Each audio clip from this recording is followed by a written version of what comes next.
हमने डिसाइड किया धरातल पर जाके हम उन स्टूडेंट से भी पूछेंगे और प्रशासन से भी हम जानकारी लेंगे। स्टूडेंट की हमने सुन ली है, उनको लग रहा है कि हम पे एक फेक मुकदमा लगाया गया है और अगर ये फेक मुकदमा है इसमें पूरी जानकारी हम लेंगे। सीसीटीवी कैमरे की पूरी फुटेज हम चेक करेंगे कि अगर कहीं लगता है, क्योंकि स्टूडेंट सामने आके ये कह रहे हैं कि अगर हमने गलती की है तो आप हमें कुछ भी सजा देंगे, हम लेने को तैयार हैं। लेकिन अगर ऐसी कोई घटना हुई ही नहीं है, सिर्फ एक केस को दबाने के लिए दूसरे केस को आप जन्म देते हैं, तो ये फिर तो प्रशासन पर भी प्रश्न चिन्ह होगा।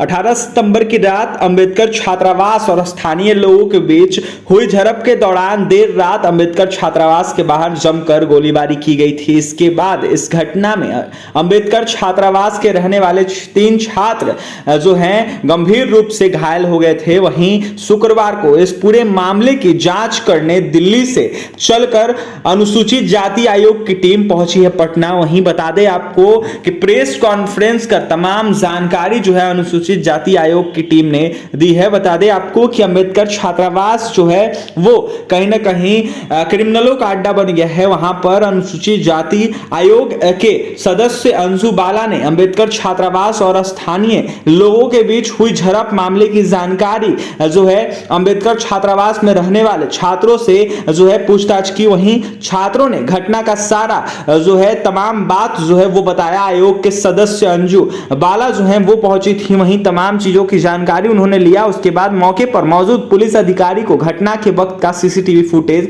मुहैया करवाया। वहीं बता दें आपको कि मुहैया करवाने का निर्देश भी अंशु बाला ने दिया है। मौके से किया जारी जो है तमाम बातें हैं। वहीं इसके साथ ही मौके पर मौजूद छात्रों ने पलायन के लिए हुए छात्रों को पुनः वापस बुलाकर छात्रावास में पढ़ाई शुरू करने की बातें करने के साथ साथ अंबेडकर छात्रावास में रहने वाले छात्रों को मुकम्मल सुरक्षा मुहैया कराने का आश्वासन दिया है। हालांकि आयोग की टीम ने जो है समक्ष तमाम बातें रखी है। अंबेडकर छात्रावास के छात्रों ने अपनी सारी समस्याएं बताई है। इस दौरान मौके पर मौजूद अनुसूचित जाति आयोग के सदस्य अंशु बाला ने छात्रों के समस्याओं को सुलझाने का भी जल्द से जल्द आश्वासन दिया है। देखिए अनुसूचित जाति आयोग सदस्य है अंशु बाला क्या कुछ कह रही है वो सुने आप लोग। देखिए ऐसे क्योंकि हम कमीशन है और कमीशन इन्हीं के सबके सेफ गार्ड के लिए है। ये न्यूज़ तेज़ी से वायरल हो रही थी और क्योंकि जैसे इस तरीके की न्यूज़ वायरल होती है हम उसमें सुमोटो का पावर भी लेते हैं। बाद में स्टूडेंट्स की तरफ भी हमारे पास लेटर आया था, लेकिन उससे पहले हमने संज्ञान ले लिया था। अभी मैं परसों जम्मू से ही होके आ रही हूँ, श्रीनगर से होते हुए। हमें लगा बच्चों के साथ गलत हो रहा है, स्टूडेंट्स के साथ गलत हो रहा है, क्योंकि देश के प्रधानमंत्री सबका साथ सबका विकास के नारे को लेके आगे चलते हैं और सबको समानता और समरसता के लिए कहते हैं। आपने देखा होगा कि सफाई कर्मचारियों के पैर तक उन्होंने धुलाए, झाड़ू तक सभी, मैं उस समय मेंबर ऑफ पार्लियामेंट थी, झाड़ू तक सभी ने पकड़ी, सिर्फ एक समानता और समरसता का भाव लाने के लिए। लेकिन मुझे कष्ट इस बात का हो रहा है कि बिहार जैसे स्टेट में, पटना जैसी जगह में जिसका नाम ही अम्बेडकर छात्रावास है, इन बच्चों के साथ कुछ गलत हो और कमीशन चुप रहेगा, ऐसा नहीं हो सकता। आज मैंने ये निश्चय किया था कि मैं आके बच्चों से रूबरू होंगी, इनके मन की बात जानूंगी, सही में घटना क्या है। क्योंकि गोली चलने की घटना वायरल हो रही है, गोली भी चलते दिख रही है, सब कुछ हो रहा है। तो ये एलिगेशन क्या लग रहे हैं कि एक तरफ कोई लड़की को लेके एलिगेशन लगाया, तो इसीलिए हमने डिसाइड किया, हमारा पूरा कमीशन आया हुआ है, हमने डिसाइड किया धरातल पर जाके हम उन स्टूडेंट से भी पूछेंगे और प्रशासन से भी हम जानकारी लेंगे। स्टूडेंट की हमने सुन ली है, उनको लग रहा है कि हम पे एक फेक मुकदमा लगाया गया है और अगर ये फेक मुकदमा है इसमें पूरी जानकारी हम लेंगे।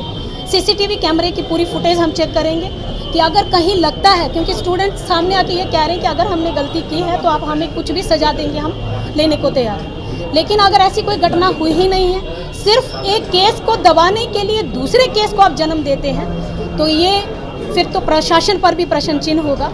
दबाने के लिए एक दूसरा मुकदमा पे दायर करा देते हैं, तो ये कहाँ का इंसाफ है। लेकिन कमीशन उसको बर्दाश्त नहीं करेगा।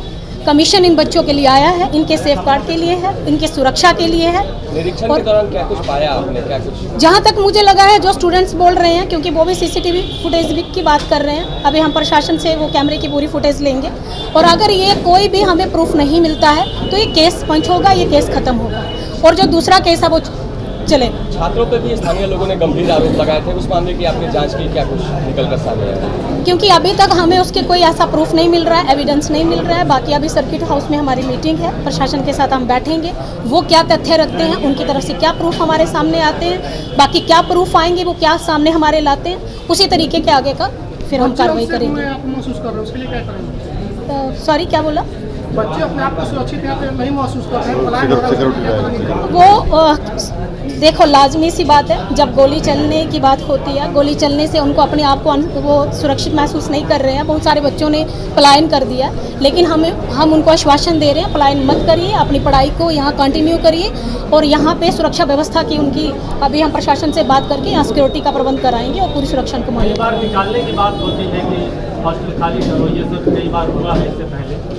ये कोई अगर हमें लिखित में देता है ऐसा, तो हम कार्रवाई कराएंगे, क्योंकि ऐसा कोई बोल नहीं सकता। और बोल रहा है तो उनके पास क्या तथ्य, किस आधार पे वो ऐसा बोल रहे हैं? वो जैसा बोलेंगे, एक नोटिस अगर हम बच्चों की तरफ से हमें आ जाएगी, तो जो बोल रहा है उसके खिलाफ हम नोटिस जारी कर देंगे। पुलिस द्वारा जो आरोप लगाए जा रहे हैं या आम पब्लिक द्वारा, वो अगर झूठे पाए गए उसके ऊपर कार्रवाई होगी। आयोग क्या कुछ कार्रवाई करेगा? इसमें अगर जिस तरीके के अभी छात्रों ने हमें बताया है कि हम पे उन्होंने जैसे पकड़ के ले जा रहे थे, गाली भी दी और मारा भी, और अगर ऐसा कोई भी पुलिस का कर्मचारी करता है, क्योंकि ये एक यूनिफॉर्म के साथ खिलवाड़ होगा। ये यूनिफॉर्म रक्षक बनने के लिए दी है, भक्षक बनने के लिए नहीं दी है, ये सुरक्षा के लिए दी गई है। इस यूनिफॉर्म से गुंडों को डर लगना चाहिए, अपराधियों को डर लगना चाहिए, ना कि इन भोले वाले छात्रों को जो पढ़ने आए हैं। तो अगर उन्होंने गलती की होगी तो कमीशन पूरा आदेश करेगा, उन पे कार्रवाई करेगी। जिन पे गोली चली उनका फिर बाद में इसके क्या खबर? यही तो सारी जांच करने का विषय है, इन्वेस्टिगेशन का विषय है। वहीं पे प्रश्न चिन्ह खड़ा हो जाता है कि जिन पे गोली चली उनकी एफआईआर बाद में, और जिन पे ऐसा कुछ हुआ ही नहीं उनकी एफआईआर, यही प्रशासन को घेरे में खड़ा कर रहा है। और इसी पे अभी इन्वेस्टिगेशन हम करेंगे, फिर जैसा होगा आपके सामने। नाम मैडम आपका?